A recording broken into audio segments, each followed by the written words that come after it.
As I said, warm welcome to this afternoon, to the funding opportunities for your company. My name is Karin, and I will guide you through this afternoon. So my first check, actually, before I start guiding you, is that you check your iPhones or other type of phones that you have, the mobile phones, to switch it on off, and no buzzing or anything. That would be great. So I'm here to guide you and to be the timekeeper, both for the speakers and if you have questions that tend to be very long or statements or whatever you want to say. Because we need to keep the time as always. And I will just inform you speakers that when I start, crawling up here and be close to you, then it's time to sort of wind up so we can start with the questions. Let's see, I have actually missed... This is today's agenda. We will hear from the father of the SME instrument, Bernd Reichert. He will talk about the SME instrument and the European Innovation Council. He is the head of unit for SMEs in Horizon 2020 at the European Agency for Small and Medium-Sized Enterprises. We will also hear from Vinnova's own expert, Peter Lindberg. He will talk about other types of opportunities within the EU. And then Sara Gunnerås from the EU Support Office for SMEs will tell you about their excellent help if we're interested in applying to these programs.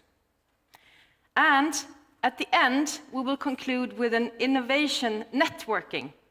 So that's when you're invited outside and talk to us experts in these systems, and you can tell them your problems or your ideas and what you need from them. And then you can talk about the EU programs, and you can also talk about Vinnova's SME programs. I will come back to that a little bit later. And to make sure that we don't get stuck in the middle of a presentation, maybe you can note your questions either on the notepad or in your head, and we can take them after the presenter has finished. I hope that's okay. Now I'm done. Bernd Reichert, please. A question. Would you get copies of the presentation, so do we need to take note from the presentations themselves? No, you will get the PDF. Yes. Okay. Thank you for clarifying that. It works. Yeah? Yes. Okay, Do you want perfect. me to? Yeah, this would be great. Okay, ladies and gentlemen, thanks a lot for having me here. Well, what to say? You will get a lot of information now, and especially because I love what I'm doing, I will really want to tell you everything I have ever heard of and ever know. It is impossible to keep something in head. Most probably you will remember the last slide if I'm lucky. So the only thing I can say, talk to Vinnova, talk to the other SME supports you have here in Stockholm or in Sweden to help you to get a little bit of an understanding of a complex world we are living in. So what I would like to tell you a little bit today is one specific program which exists at the European level with the idea to help very high innovative companies with growth potential. This is our mandate. This is what we are looking for. And maybe as a little bit as a starting point, everything has a history. Think of the years, I hope, well, looking in the audience, I think most of you can still remember 2008, 9, 10, 11, we had a financial crisis. And Europe, and especially I always say in Brussels, everything was gray, everybody had tears in the eyes, and Europe was doomed. I think if you would have asked somebody sometimes in 2009, they would have told you Europe has 2 months to live, and then we shut it off. Yeah, I mean, very, very few people can still remember in 2018, where there is a lot of money also for small companies available. But this was the time when it all started. To say, well, yes, we can. And yes, we can in Europe.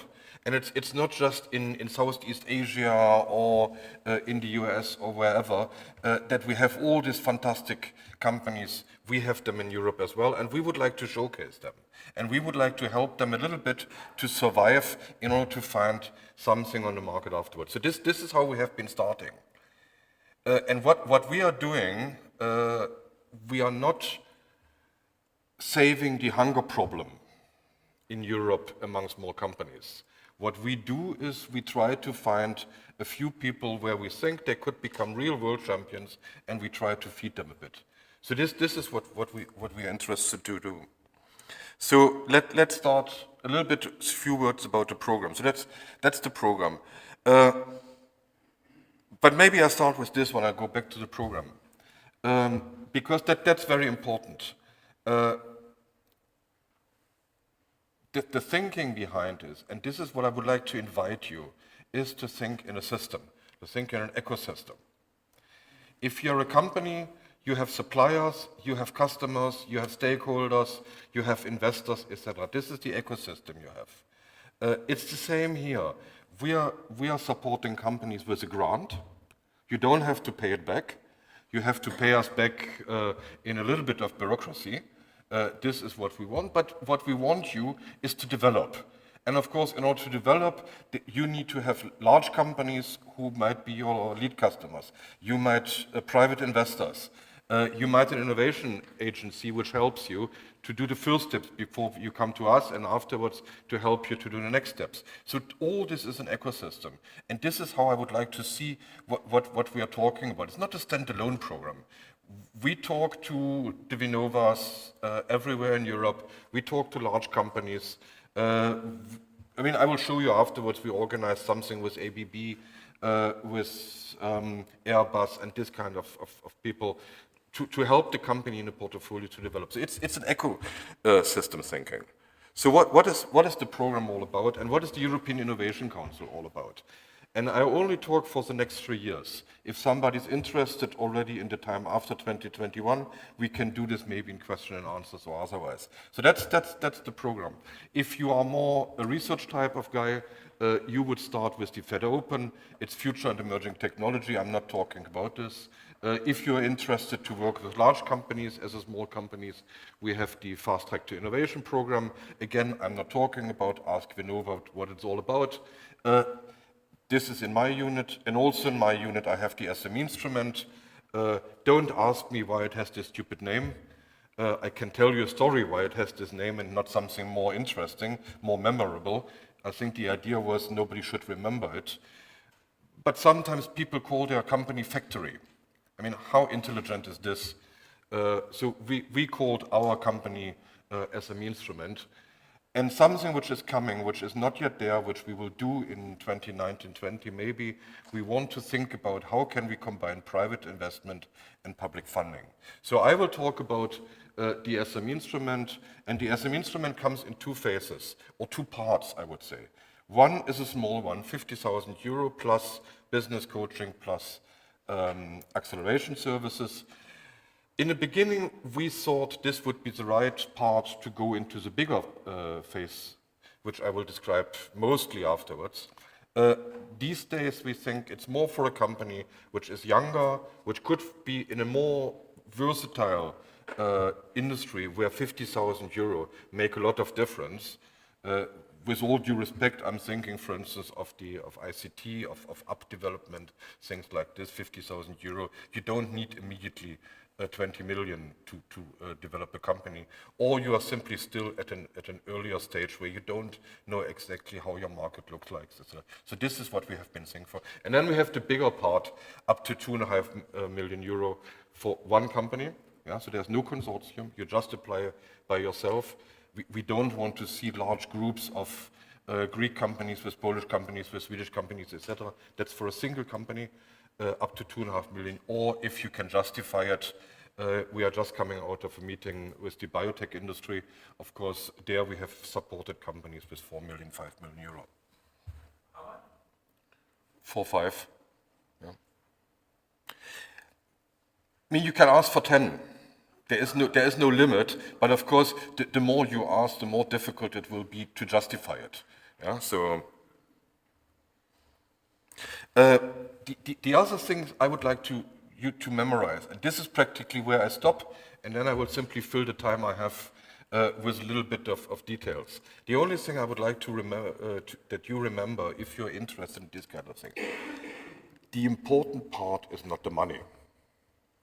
If you're starving and you're interested in the money, go to a bank, go to your mother-in-law, your grandmother. Most probably it works much, much better.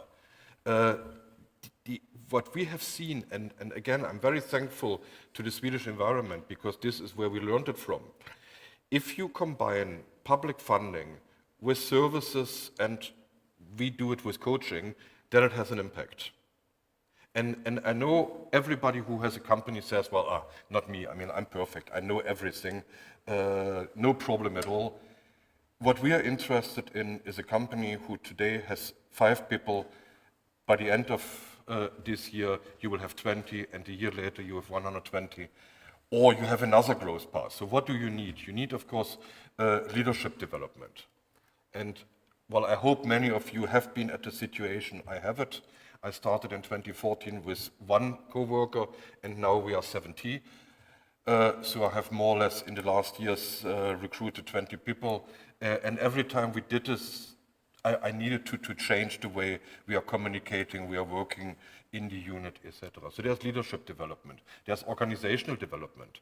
I don't know how many of you had this, and I guess many of you had this situation where your company is growing, and then one morning you come into the company, and then a young coworker comes, and you're, who are you? Oh, I'm not your new recruit, I'm here since 4 weeks.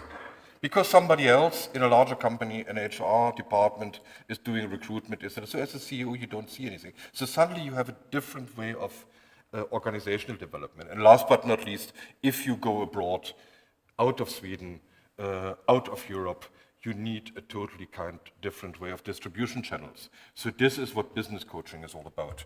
And we provide for each companies we are supporting a business coach, and I hope at least, I have a couple of slides also what we do with the acceleration services. So who are we? The SM instrument was created in 2014, runs until 2020, and afterwards we have to see. For this 7 years we had 3 billion euro, still 50%, so roughly 1.6 billion euro is left. We have supported over 3,000 companies so far, and roughly 800 with the bigger amounts. It is very, there's a lot of demand. People are very, very interested in getting it. This, of course, makes to a certain extent the low success rate, but it's also, and I see this now, since this year, we are not even spending all the money we have because the quality is not as high as we would like to have it.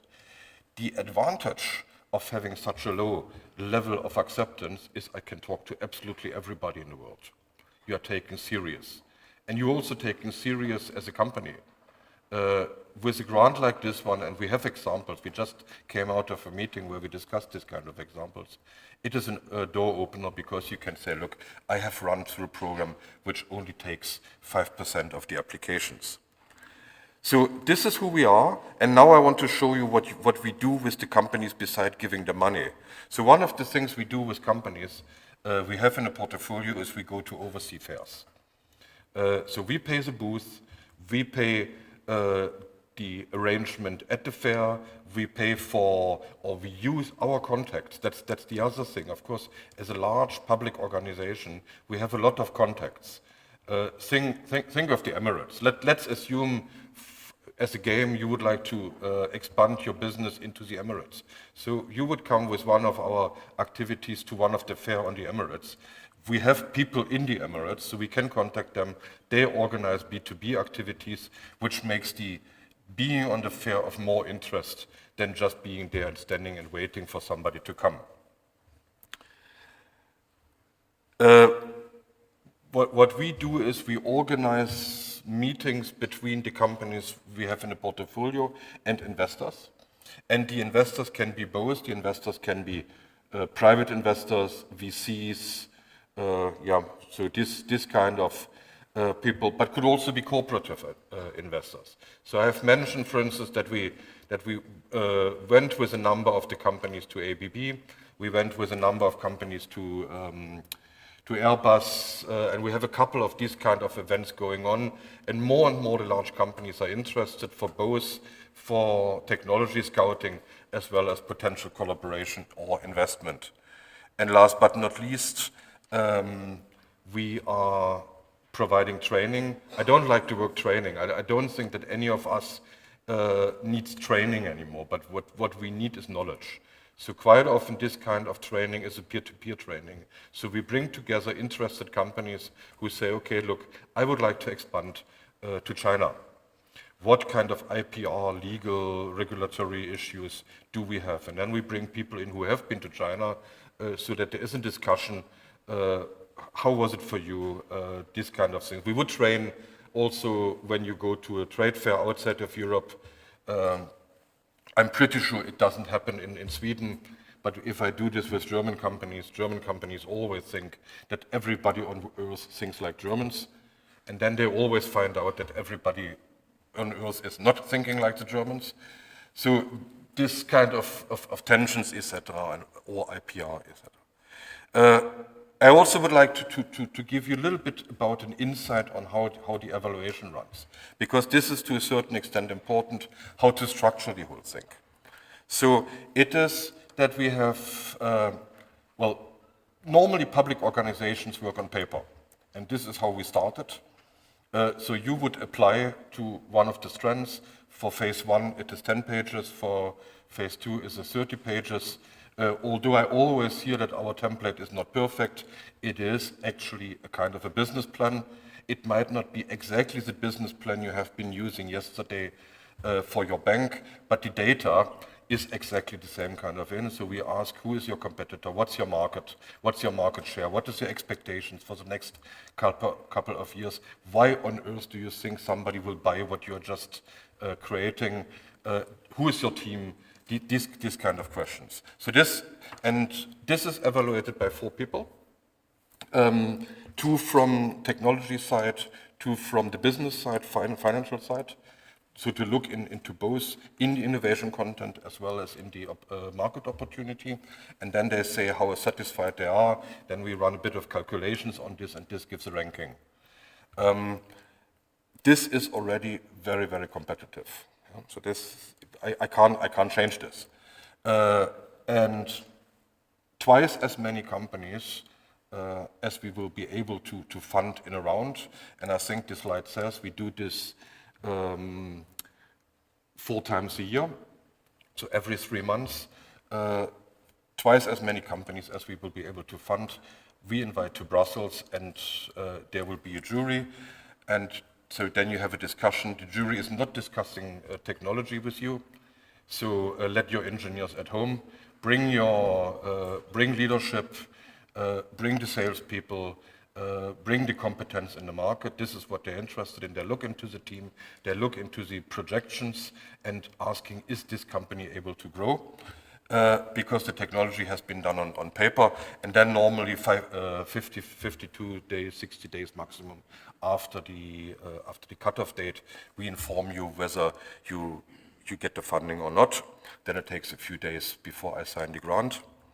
And this is, I just wanted to show you a little bit who is in the jury. So it is 20% business angels, 20% venture capitalists, roughly 15% also coming from large industry and dealing in large industry with startups, with innovation, this kind of things. And another group of people are people from innovation hubs, accelerators, so people who work with many startups, with many young developing countries, so that they know eventually to decide whether or not this is the company to put the money in. Yeah, this is what I just said. So it is about this 21%. These are people who are serial entrepreneurs who you have created several times companies, so they have an idea how this runs. And we have quite a number in the VC and in the business angel area. And so what we are doing is, I mean, for those people who want to do it, want to know fairly detailed, we would ask you to give us a number of keywords. What is all about what you are doing? So you could say, well, this is an ICT in health, what with a transport component. Yeah, so, and out of this, we are creating a number of juries. So these juries are not fixed. So, but the 85, 89, 90 people we have currently in the jury are all on the website, so you can look on where they are, and you know before you go in who is in the jury, so that there is no potential conflict of interest, so that you know 100% who is there. And yeah, and this is how it runs, is nothing specific. There is a jury briefing, and afterwards there is a 10-minute presentation, and then there's a 20-minute question and answers where they grill you and they find out whether you have written the proposal by yourself or whether you have any idea what's going on into your company. Okay, good. This is because, I mean, you get the slides. This is not so much important, but it shows a bit what kind of question, what kind of areas are touched in the pitching, which is a totally normal pitching if you would do it anyway in front of investors. Okay. Well, I mean, I don't want to bother you with statistics. Interesting enough, Sweden is doing better since we are introducing the interviews, which clearly shows, well, you're not as good in writing, but you're better in speaking or in presenting. So this is what we see. We had a little bit of a Southern European bias before. This is slightly changing. It's okay.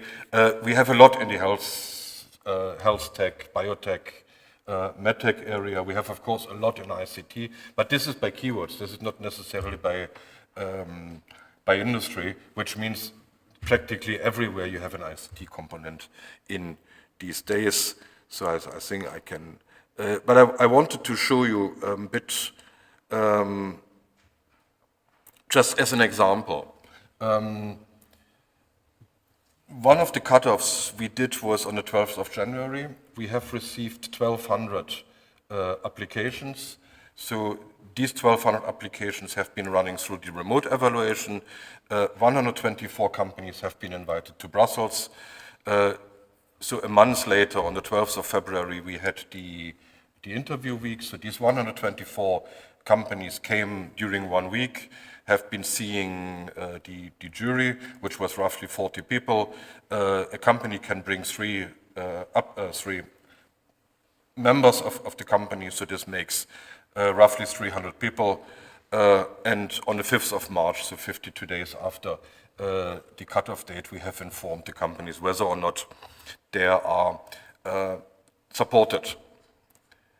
So I'm very conscious that what I have been doing so far is I'm telling you a lot about funding. And I hate talking about funding. I'm not interested in funding. I know that you want money as part of the game. I'm not, because I have the money. This is what I'm interested in. I am interested in the companies I have in the portfolio. I want to see how these companies are developing. Yeah? This is not a research funding program. So it is not a project which starts and which ends. It's a company development program. So that means even if the funding runs out, we would still be interested in you, would support you with services, would still support you with the activities we have. So, and we keep in touch. So this is what we are interested in. So who are we? What we have seen is, and I don't think I brought the comparison with, but we compare ourselves to other accelerator programs all over the world. So how are we doing? We have been created in 2014. We had the very first call for interest in October 2014. Since then, we have been seeing already 18 acquisitions, so exits, if you so want, most of the acquisitions in Europe. There are a few cases where there are American companies involved, mostly in Europe. We have been seeing 8 IPOs. I think, well, at least 6, if not all of the 8, We're at Nasdaq First North here in Stockholm, and the 8 is only what we have seen after funding. So we are not looking into what happened with the company before funding. So we are only looking afterwards. And if we exclude for a second the biotech, there is an independent study made by a venture capital firm on the state of art of the European tech industry. And so according to this one, we do represent about 10% of the European tech IPOs, which means this is a bit where we position ourselves in the overall landscape, and currently we have a leverage effect which is still fairly low of 1.6 to every euro we are spending. But it's growing. So over time, I think it's growing, and we still see a number of investments afterwards, which are in the order. And now I'm not talking about stock market, I'm talking about direct VC investment, where a company who got 1.5 million from us later gets a 30, 40 million VC investment. So we see that the companies we have there are developing. And when you talk about all these things, I think this is also fairly important. Because the value of the companies we have in the portfolio is low. And we have on average, and I mean average means there's much smaller and there's a little bit of bigger, we have an average of roughly 20 million euro valuation. We have a few examples. I mean, Arcam here in Sweden was one of our flagship. Unfortunately for us, they are now part of the General Electric's empire. arrangerade from Ireland is another one with 300 million euro. So this is so we see that at least part of the portfolio is heavily growing. And of course, I mean, I can't resist on at least bringing one of the companies here from Sweden because we're extremely proud of that we had the chance to play with them for a few months of our life. Immunovia, who came, they got 4 million euro for clinical trials and studies. They say that because they got this, the European label has opened them doors on the other side of the ocean, so that they had the support from the American Cancer Institutes, and afterwards then they went to an IPO here in Stockholm, and now they are on Nasdaq Main. But there are other companies. This is a Finnish fintech, and the reason why I'm showing this you is because this is, of course, the other part we are measuring. We're looking into company growth. It's one of the Deloitte Technology 500 companies with a growth rate of over 3,000%.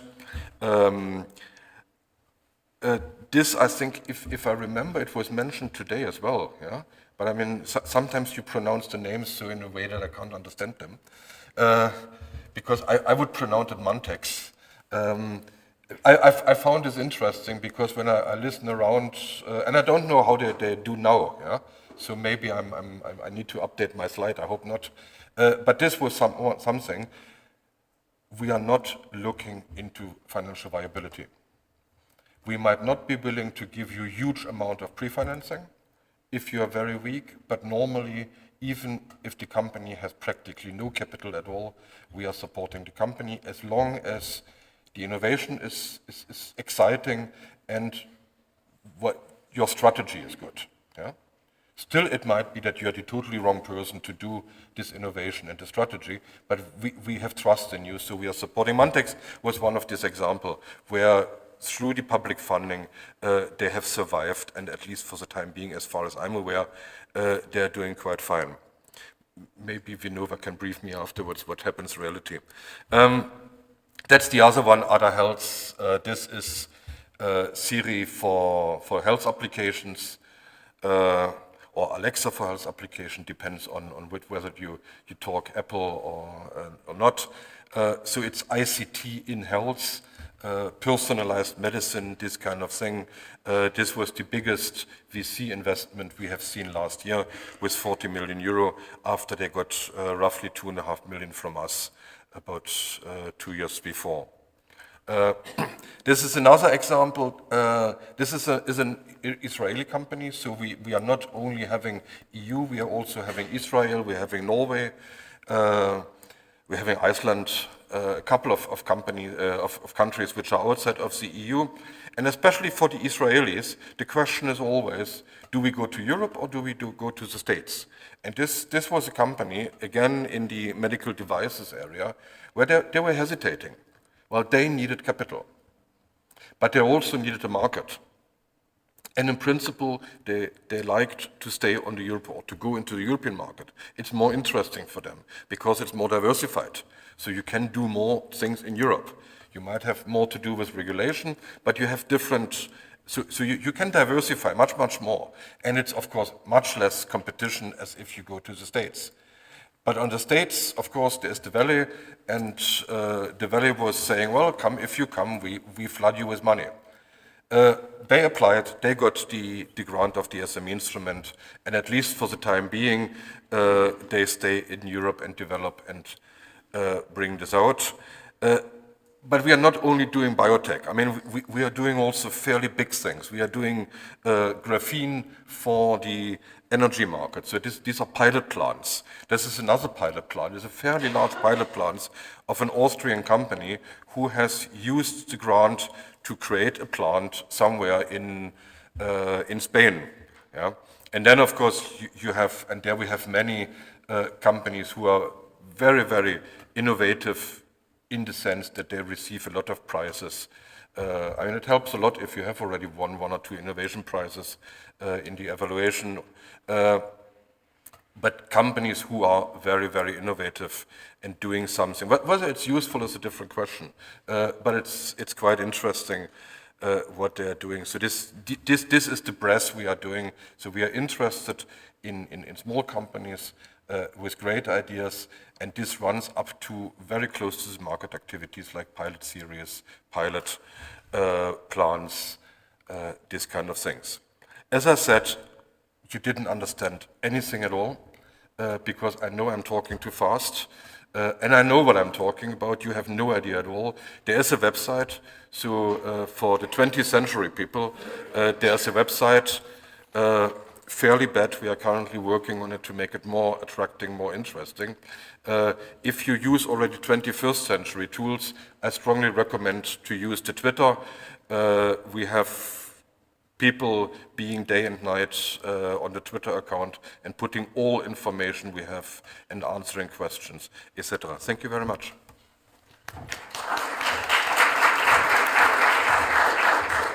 Thank you. Before I forget, I want to give you a present. Yes, I always forget. This is the, thank you for coming. Maybe you can have this in your open office and think about Sweden. This is an old innovation, very old, yes. Do you have any questions from the audience right away? And if you have a question, please use the mic, because we're filming this. So you can watch it at home again and again and again and again, if you want to. Yes. Thank you very much. My name is Martin from Invigos. So I've dealt with some German universities. We were looking into doing some common funding applications and found out that in Germany it seemed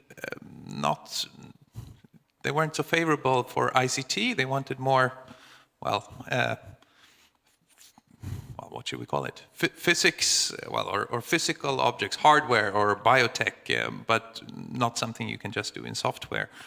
Whereas I see Vinnova here in Sweden treat ICT a bit differently. Could you comment on that?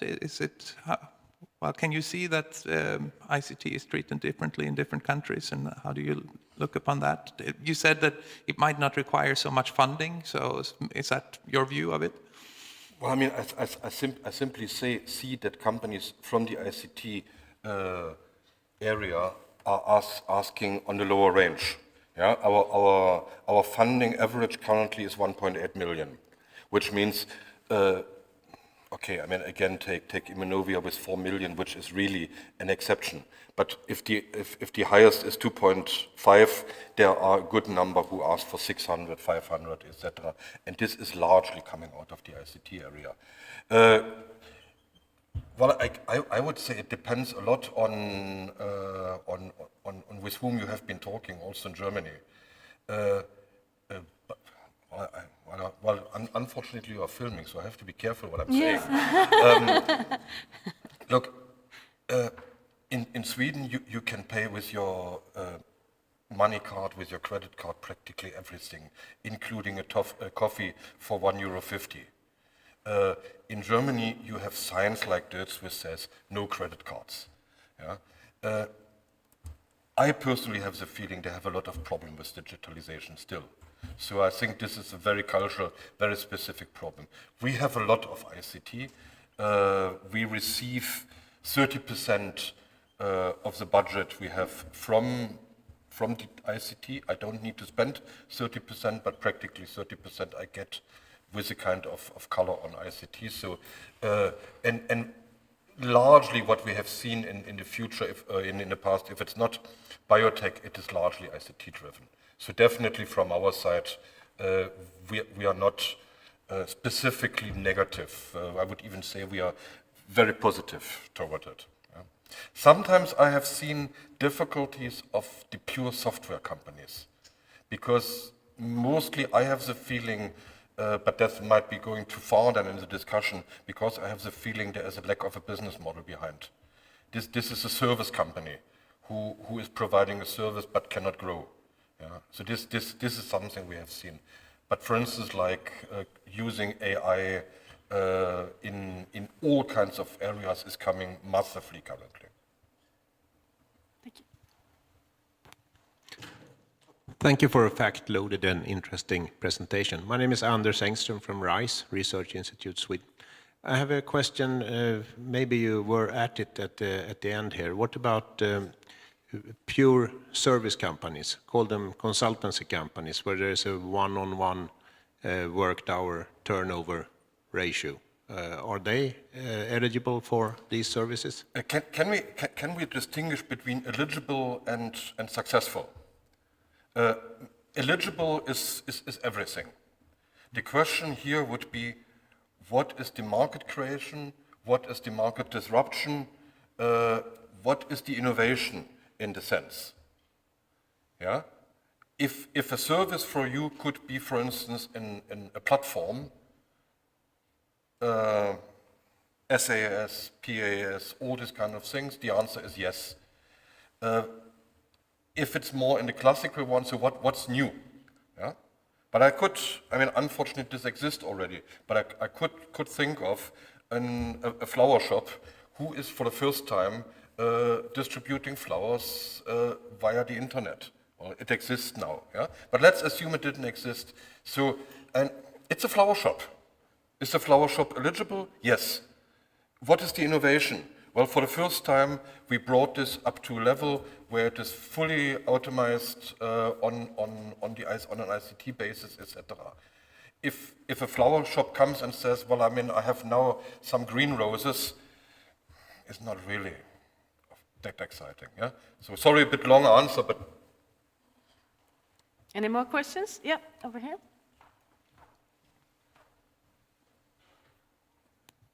Hello, Pierre Ingmarsson from RISE. We have a few companies here in Sweden that is a quite early stage of development in the energy sector.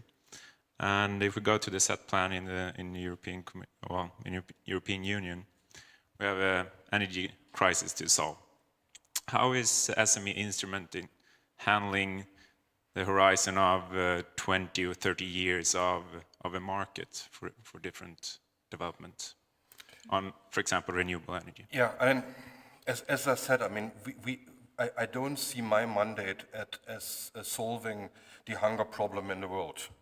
Yeah, I can feed a few souls. I can't feed the whole world. So what we are looking for is a company which is fairly close to the market, so where the development is out of the development department into, we bring it under real conditions.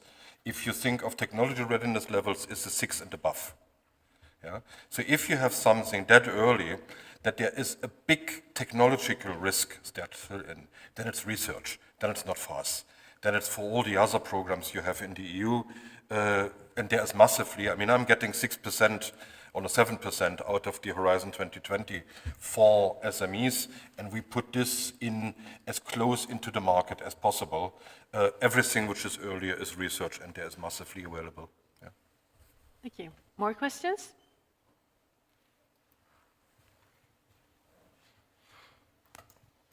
Hi, Anders Henriques from Stockholm. I wonder, you talked about the fairly low success rates for applications, and I just wanted to know, if you are rejected in the first phase, is it any chance that you can reapply again, and are there any rules regarding how long you have to wait or for another round and so on? I hate rules. I think this answers this. There are no rules at all. Do what you can, but be critical with yourself. Yeah, I know it's hard. If you tell to yourself you wanted to become a ballerina all your life, and look at me. I mean, I really would like to be a ballerina. Yeah? I mean, but I will never lose 20 years and 20 kilo. So I think this is some of the problem. Yes, you can apply. You can immediately apply into phase 2. Of course, if you apply into phase 2, we are asking very brutal market questions. So you can't say, I find this out within the next half a year. This you have to do before, because this would be the phase 1. But you can come again. I had a case today, to my shame. The poor company tried 6 times, and then it worked. And I'm pretty sure they worked very hard and improved the company. No, I mean, seriously, we have seen this also now with the jury, because now we have more feedback. A year in a company life makes a lot of difference.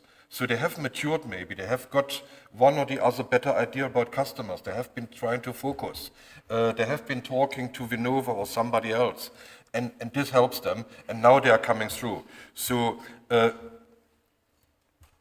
we got, I think since the beginning, we got 60,000 applications.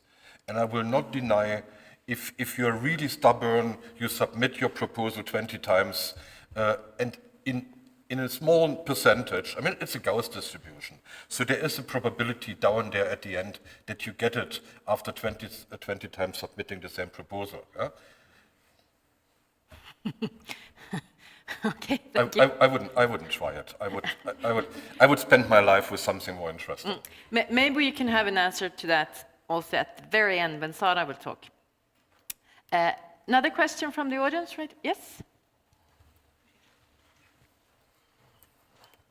Yeah. Hi, Thomas from WaverTech.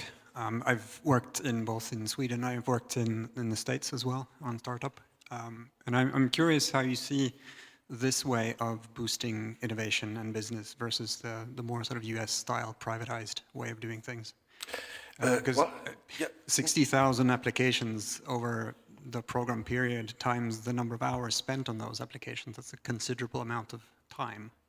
So I'm just curious on your thoughts on that. This is 2 questions.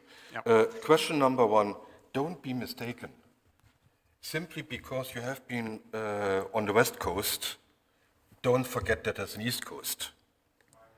And the East Coast has the SBIR program. And what I'm doing here with the SME instrument has been modeled very, very strongly on the SBIR program. There are a number of public programs in the States.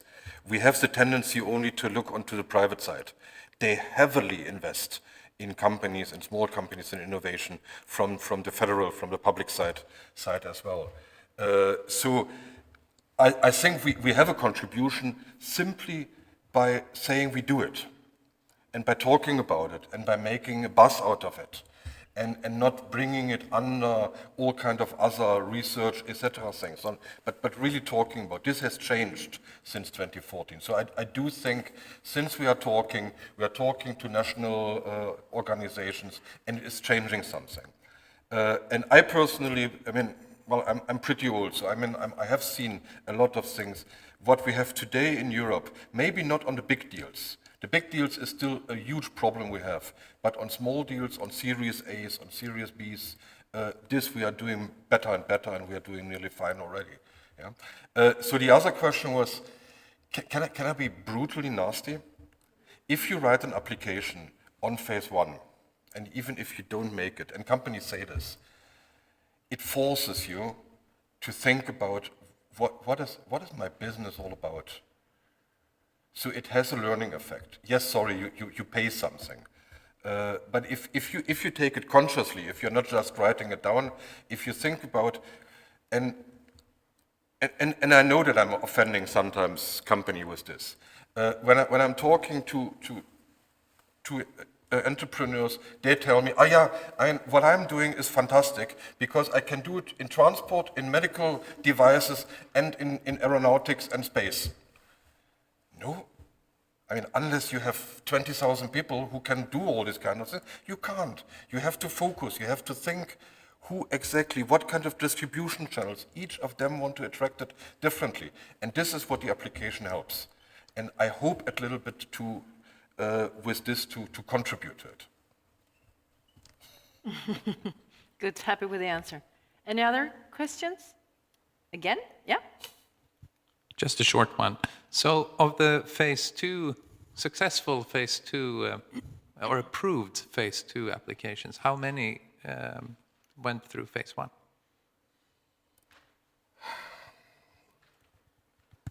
I don't know. I don't know. I have forgotten it, and I tell you why. Because I have made an error.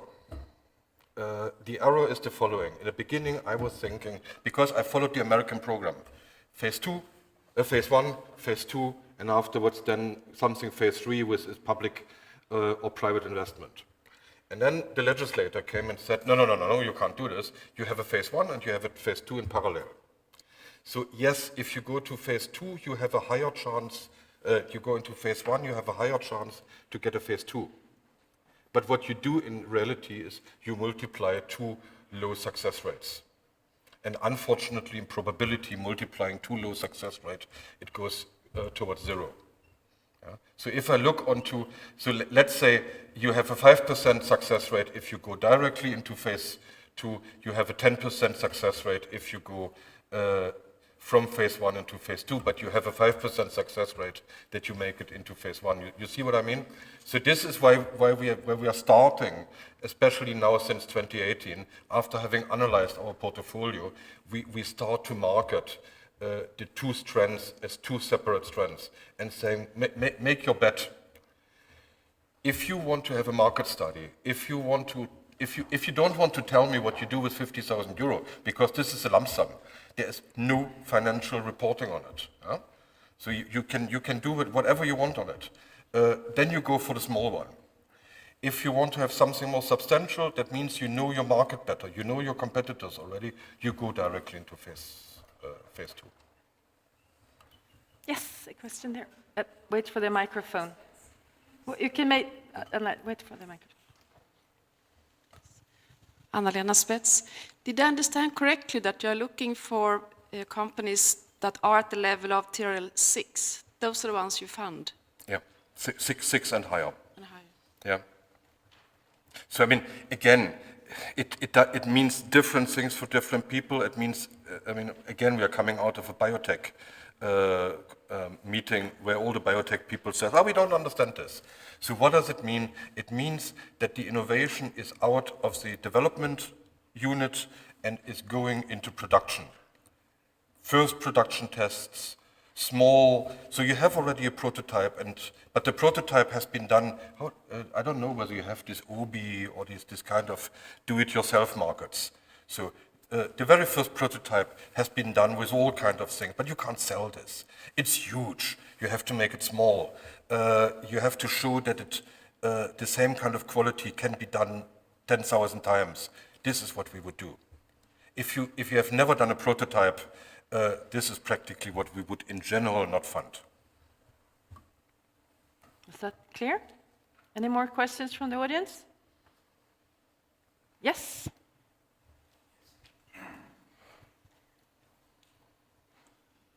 It's Martin here from Sustaining Time.